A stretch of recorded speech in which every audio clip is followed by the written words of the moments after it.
Hey foodie friends, Jessica here. Today we are going to be making a cold lobster salad. Cold lobster salad is a New England thing. Anything north of Connecticut you'll see. But before we get started, I have to show you how to break down a lobster. We only need a couple of tools, and you might not even need these to be 100% honest. I've got a cracker and 2 little forks to get out the pesky little pieces of meat because we don't want to leave any meat behind. Lobsters are expensive. So we're going to start by breaking it down into basically 4 sections.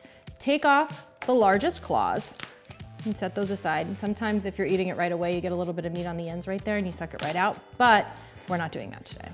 And then we're going to take off the tail. The tail, if you just twist it, should easily come off.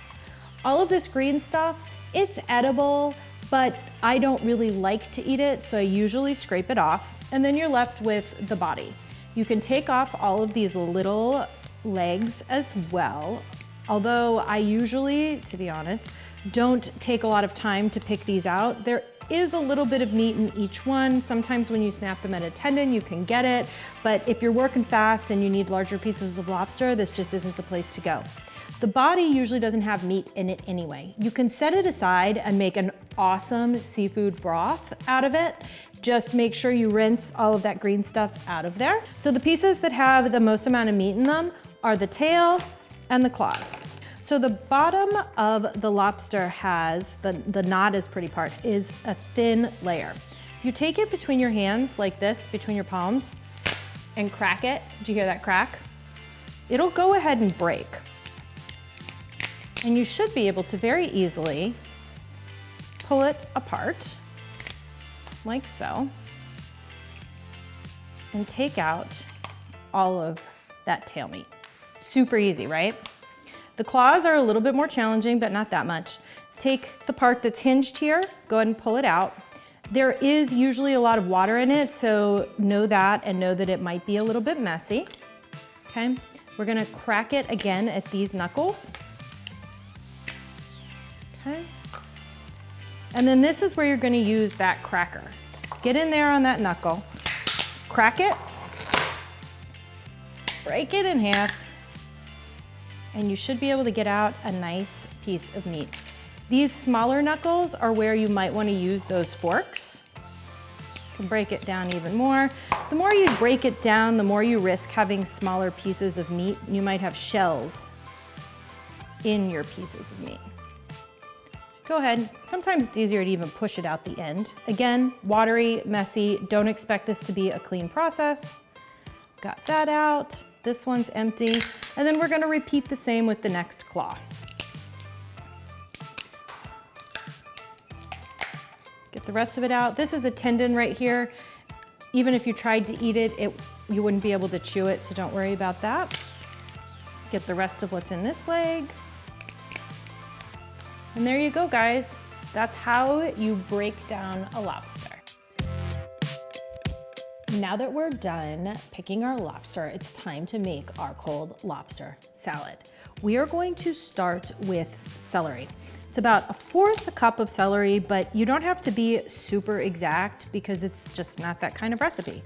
The celery makes it snappy and fresh, gives it a little bit of texture with the creaminess of the mayonnaise and lobster. I like to do it super thin. You don't need to chop it fine, just these little discs. They always remind me of little boomerangs.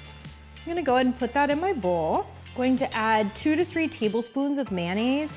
You don't want too much mayonnaise. You want enough to be able to pull it together so that it sticks and it's a salad, but you don't want to overpower the flavors of lobster and the snappiness of the vegetables. Next is fresh lemon. We're gonna do a little bit of lemon juice. If you're really into lemon, you can do zest, but I don't need that much lemon. I'm just gonna squeeze a little bit in there, make it fresh, a little bit acidic. Next are chives. So I find that chopping chives isn't the best way to chop chives. I like to use my kitchen shears. I get a much more uniform cut out of them. They don't fly all over the place and they don't have those nasty little ridges from the knife if it sits too long. I'm gonna do 1 to 2 tablespoons of chives. Again, based on your preference, if you like chives, they're a very mild onion.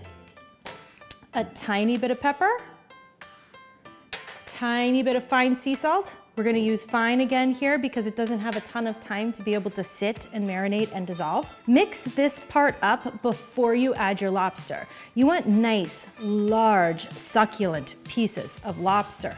And if you mix the creamy part with the lobster meat in there, you run the risk of breaking some of that up, and that is a no-go. So the last piece is obviously the lobster. I like big pieces. So I'm gonna go ahead and chop up the tail.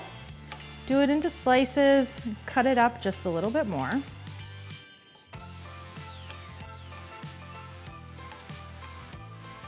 Go ahead and stir the lobster into the mayonnaise, put it in the fridge, let it sit for about an hour so all of those flavors have time to marry and mix. This is a great way to make a small amount of lobster go a long way. I also left out one lobster claw because I like to garnish with this giant piece of lobster, and since we got out this beautiful claw, I wanted to set it aside. After you've let your lobster salad sit and chill for a little bit, now it's time to decide how you want to serve it.